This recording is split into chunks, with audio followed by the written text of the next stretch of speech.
បាទជម្រាបសួរលោកគ្រូអ្នកគ្រូដើម្បីឲ្យការចម្លងទិន្នន័យរបស់យើងប្រព្រឹត្តទៅលឿនល្បឿនលឿន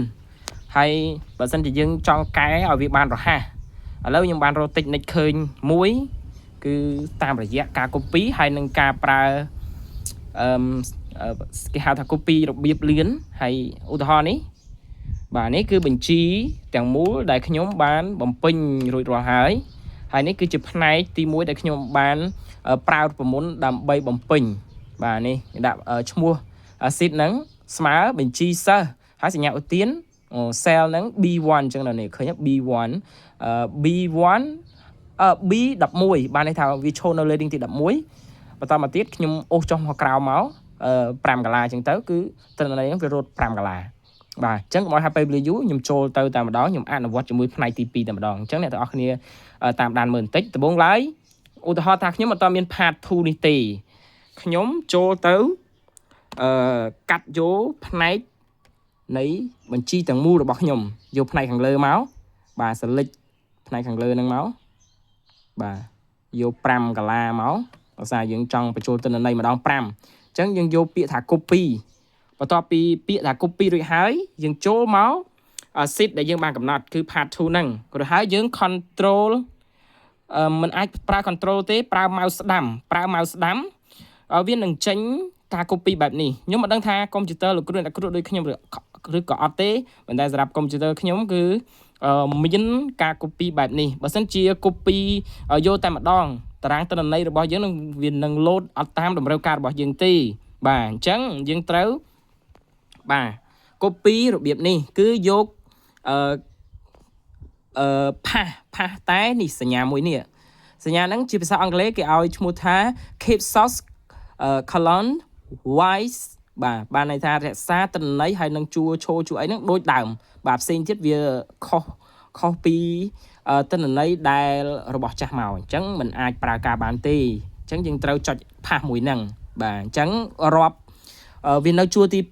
2ជួរទី2ហើយវានៅត្រង់ទី2ហ្នឹងអញ្ចឹងយើងផាសវាមក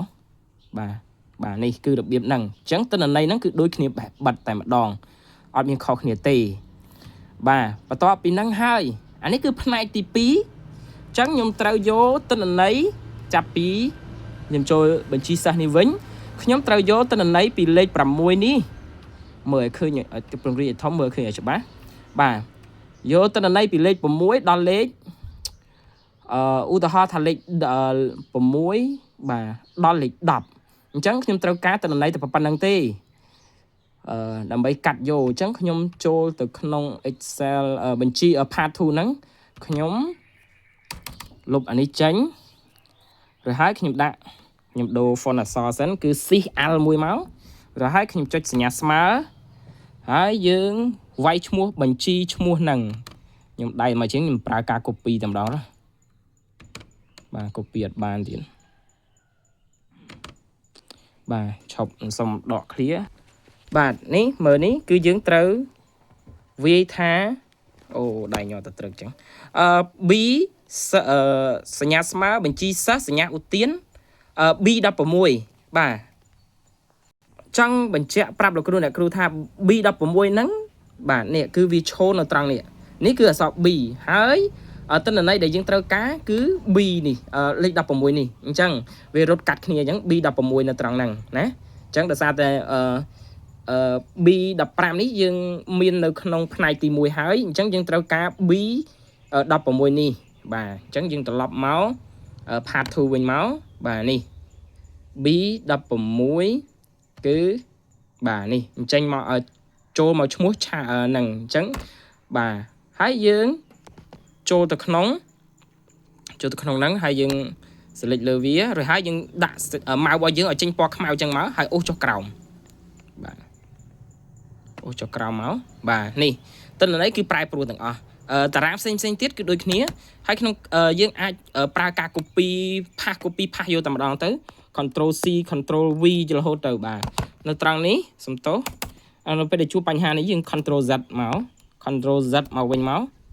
បាទនេះគឺអស់ទិន្នន័យតែម្ដងបាទឈប់សិនខ្ញុំដាក់សញ្ញាស្មើរួចហើយ control V មកវិញបាទសញ្ញាស្មើពីរដងវាអត់ចេញឲ្យទេសញ្ញាស្មើតែមួយបានហើយបាទហើយ enter បាទ enter រួចហើយគឺត្រឹមត្រូវអស់ហើយខ្ញុំចូលមកទិន្នន័យមួយនេះហើយខ្ញុំលុបទិន្នន័យនេះចោលហើយខ្ញុំ control V មកវិញបាទរួចហើយខ្ញុំដូរតាអក្សរនេះមកអញ្ចឹងតារាងនៅត្រង់នេះគឺវាឈរនៅ C អក្សរ C អញ្ចឹងយើងដូរអក្សរ B ហ្នឹងទៅជាអក្សរ C ឈប់ទៅលុបលេខ1យើងដូរទៅជាអក្សរ C វិញមកហើយដាក់លេខ1ផងបាទហើយ enter បាទនេះrồiហើយយើងធ្វើដូចលើកមុនអញ្ចឹងគឺយើងអូសចុះក្រោមមកបាទនេះទិន្នន័យគឺប្រែប្រួលអស់ហើយ